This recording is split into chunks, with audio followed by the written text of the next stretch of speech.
আমাদের এই দেশের নবগঠিত সরকার প্রধান উপদেষ্টা ডক্টর মোহাম্মদ ইউনূসকে ভারতের প্রাইম মিনিস্টার নরেন্দ্র মোদী সাহেব ফোন দিয়েছিলেন। কেন ফোন দিয়েছিলেন? তিনি বলেছেন এই দেশের হিন্দুদের নিরাপত্তা যেন জোরদার করা হয়। তো তিনি বলেছেন ভারতে যেমন মুসলিমরা নিরাপত্তা পায় এই দেশে হিন্দুরা তেমন নিরাপত্তা পাবে। কথা বলে না, ঠিক কিনা বলেন? এ কথার গভীরতা বুঝবে তারা জ্ঞানী এবং শিক্ষিত যারা। আশ্চর্যের ব্যাপার, নরেন্দ্র মোদী আমাদের সবক শিখায় আমরা যেন সংখ্যালঘুদের উপরে সহনশীল আচরণ করি। নরেন্দ্র মোদীকে স্মরণ করিয়ে দিতে চায় আমাদেরকে নসিহত করার আগে আয়নায় নিজের চেহারা একটুখানি দেখুন।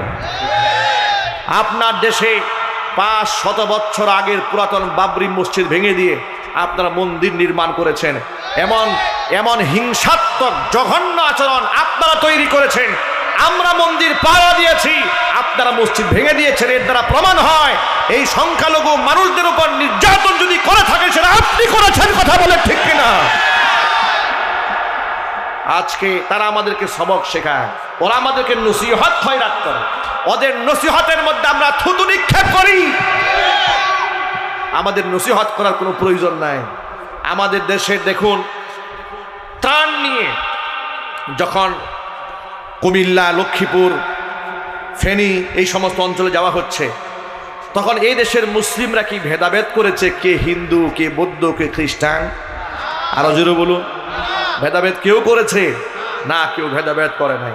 আমার প্রশ্ন হচ্ছে, আমরা নিজেরা মন্দির পাহারা দিলাম, ওদেরকে অধিকার দিলাম, ওরা সাহাবাকে আমাদের বিরুদ্ধে মিছিল করল।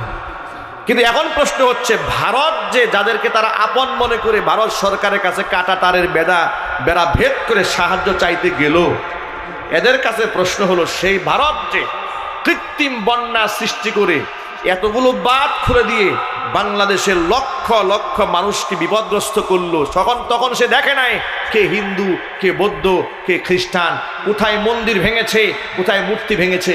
এই বন্যায় শুধু মুসলিমদের মসজিদ ক্ষতিগ্রস্ত হয়েছে, হিন্দুদের মন্দির ক্ষতিগ্রস্ত হয় নাই। একটু জোরে বলেন। তাহলে শাহবাগে তারা এখন মিছিল করে না কেন? ভারতের দাদা বাবুদের বিরুদ্ধে শাহবাগে এখন মিছিল হয় না কেন? যে তোমরা যে কৃত্রিম বাঁধ খুলে দিয়ে আমাদের মন্দিরগুলাকে ভেঙে দিলা, তাহলে তোমরা আমাদের কেমন বন্ধু?